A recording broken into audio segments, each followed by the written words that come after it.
السلام عليكم ورحمة الله وبركاته. ازيك يا حبايب قلبي، عاملين ايه؟ يا رب تكونوا بخير.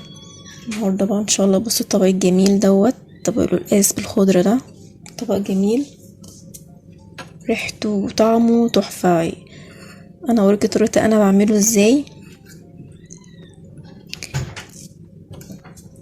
بصوا بقى مستوي ازاي وجميل. بصوا مستوي زي الزبدة، طعمه حكاية، مش مهري ولا اي حاجة.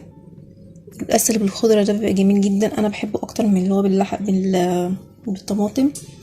بيبقى طعمه حلو قوي اللي بالخضره ده، ريحته مقولكش على ريحته طعمه عامله ازاي. فالطبق بتاعنا اهو، يلا بينا بقى نشوف احنا عملناه ازاي. يلا بينا نشوف الفيديو. السلام عليكم ورحمه الله وبركاته. ازيك يا حبايب قلبي، عاملين ايه؟ النهارده ان شاء الله مطبخ نوجه وايمي نعمل مع بعض القلقاس. انا عندي هنا دي قلقاسيه، دي كيلو ونص.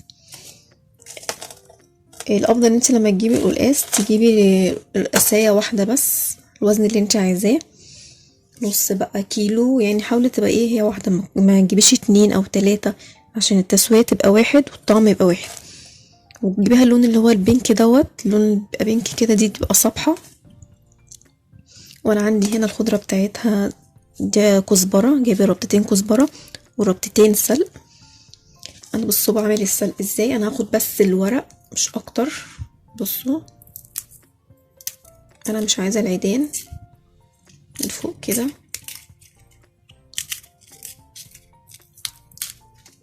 بصوا انا باخد الورق بس بتاعها.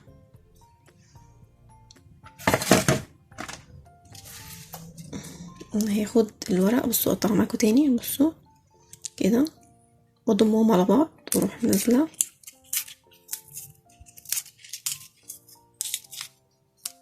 اهي، مش عايزه فيها عروق، انا عايزه بس الورق. والكزبره نفس الوضع برضو، انا باخد الورق بس. بصوا انا عايزه الورق بس، مش عايزه العيدان بتاعتها. بصوا الورق بس كده هناخده.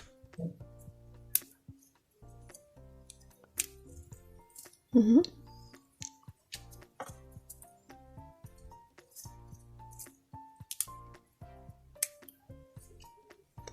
انا فضيتها خالص كده. انا بقى همشي كله بقى على الوضع ده كده. هاخد بقى الورق بتاع الكزبره وبتاع السلق، اقطعه. انا مش عايزه العيدان خالص، ولا من الكزبره ولا من السلق. بصوا اهو، انا باخد بس الورق، ما تاخديش العيدان.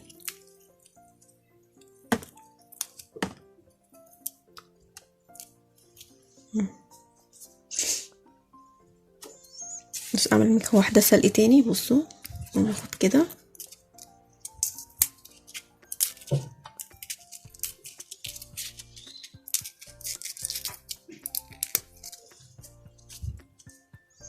يديني خدت الورقه بس اهو.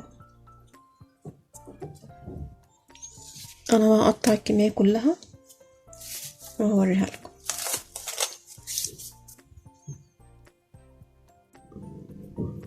خلاص يا حبايبي اهو، بعد ما قطعت السلق والكزبره، خدت بس الورق اهو.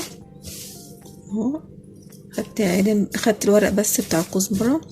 ادي السلق والكزبره نغسلهم بقى كويس تحت الحنفيه.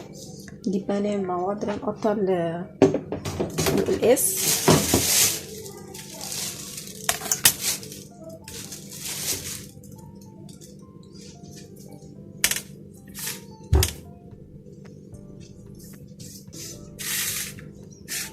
انا هقطع دي كده الاول.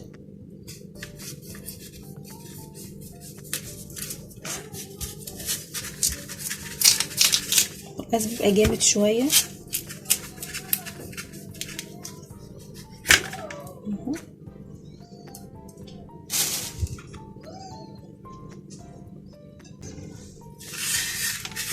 بس واقطع كده من ورا.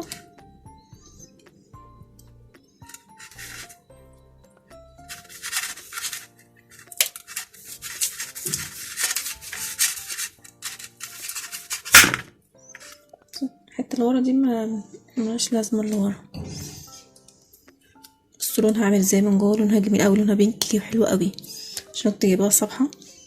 بص بقى انا بمسكها كده زي البطاطساي، بمسكها كده زي البطاطساي كده، كأنك بتقشري كده البطاطس وتتقطع معاكي بكل سهوله، مفيش اي حاجه.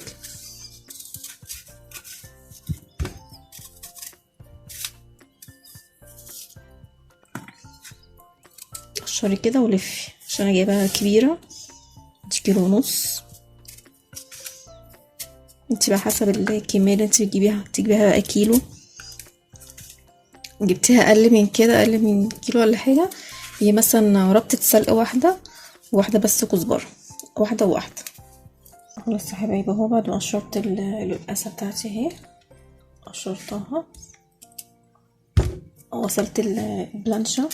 نجيب بقى سكينة كبيرة، اقطعها بقى ايه شرايح.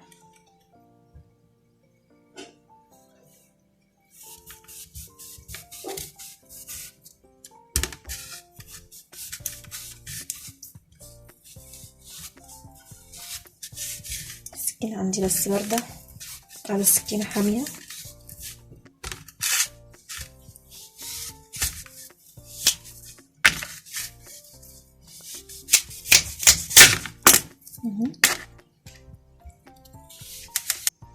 حبايبي خلاص بعد ما قطعته اهو، اللي هو بالحجم ده كده، الحجم بقى اللي انت عايزاه.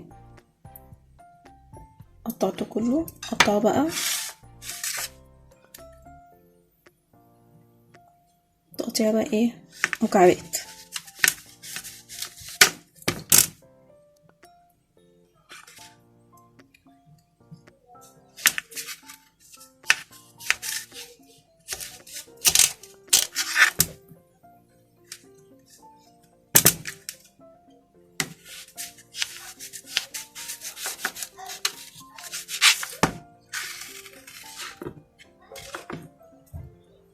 يعني مثلا ايه الحجم ده كده كويس اهو.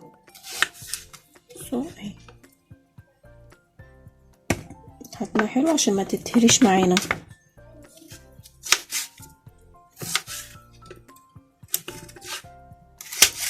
قطعها كده. والقاس ده من الاكلات الجميله قوي، بيبقى طعمه حلو، حلو بالسلق. في بيحبوا يعملوه بالصلصه، بس انا بصراحه بحبه بالسلق افضل من الصلصه. ما عملتوش بالصلصه خالص، بالسلق بيبقى اجمل بكتير، بيبقى طعمه حلو. انا طبعا هغسله. في طبعا ناس تقول ما بيتغسلش، وفي بيتغسل. يعني في مقولات كتير قوي على القلقاس دوت، في بيقولك يتغسل، في بيقولك ما يتغسلش. بس انا بصراحه انا من زمان بغسله، متعوده ان انا اغسله.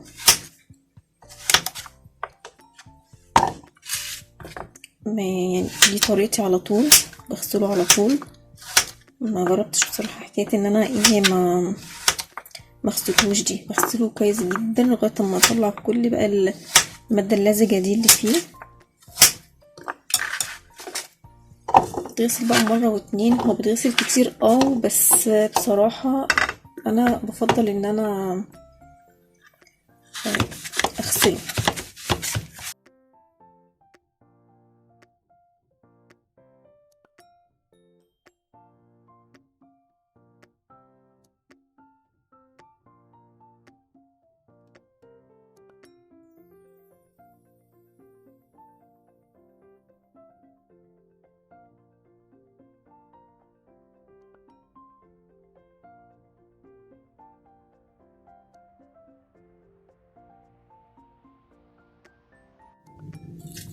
طيب يا حبايبي اهو، انا حطيت هنا الصينيه عشان اعملها بالمخرطه. انا مش بعملها في الكبه، بعملها على المخرطه كده زي الملوخيه كده، بتبقى طبعا احلى. نفضل بقى نخرطها جامد لحد ما تنزل الميه الخضراء بتاعتها وتنعم خالص معانا.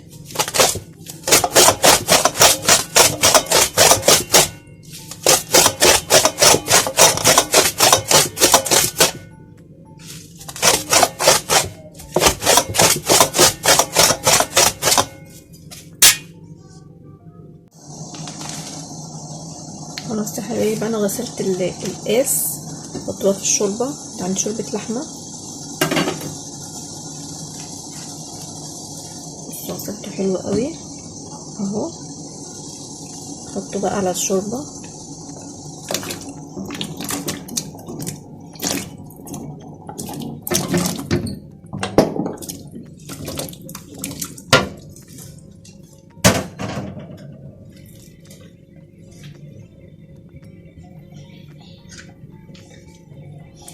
هو ياخد غلوه كده مع الشوربه، وبعد كده احط له الخضره بتاعته.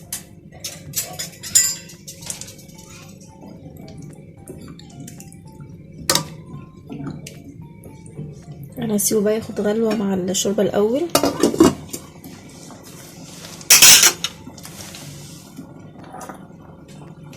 يا حبايبي ادي ميه السلق والخضره اهي، بعد ما خرطتها كويس بالمخرطه صفيتها وطلعت الميه بتاعتها. ادي الخضره والسلق نعملهم بقى مع بعض.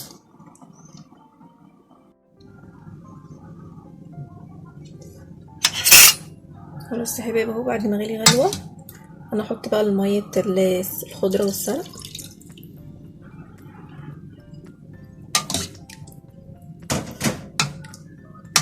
سيبها بقى تغلي معاها اول ما اعمل الخضره بتاعتها بقى بالثوم.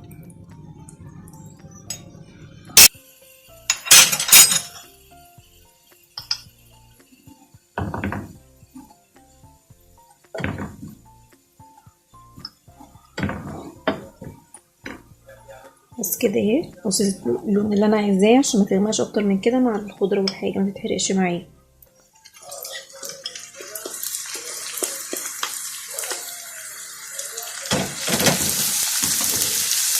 افضل بقى اقلبها لغايه ما تستوي معايا الخضره السلق.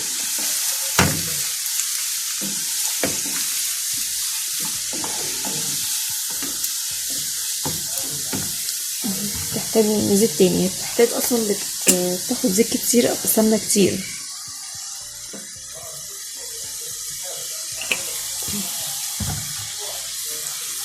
تحط سمنه كده، تحط 3 معالق سمنه كبار، لان هي بتشرب الخضره دي بتشرب الماده الدهنيه.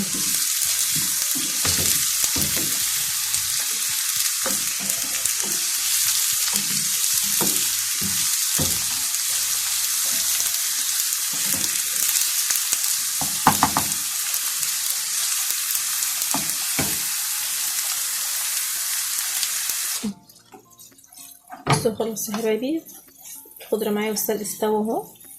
نحطهم بقى على القاس لغايه ما يستووا معايا.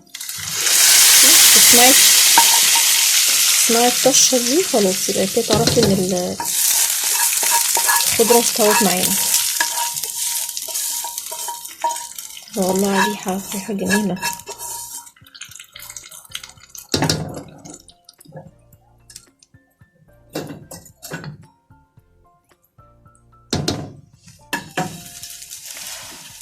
طالما اديت الطشه ديت يبقى هي خلاص كده الخضره استوت معانا. هديها بقى ايه شويه فلفل اسود.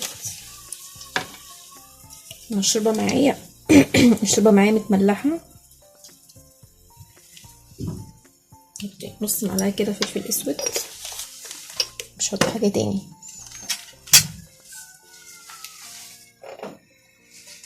كده خلاص القلقاس معانا خلص.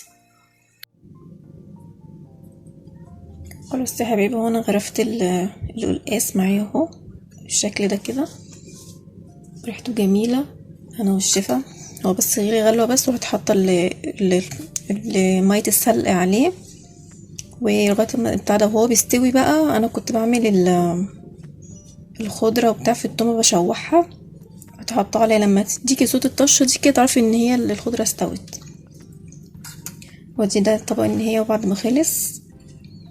يا رب تكون طريقتي عجبتكم، ولو عجبكم الفيديو ياريت تشتركوا في القناه وتفعلوا زر الجرس عشان يوصلكوا كل جديد. السلام عليكم ورحمه الله وبركاته.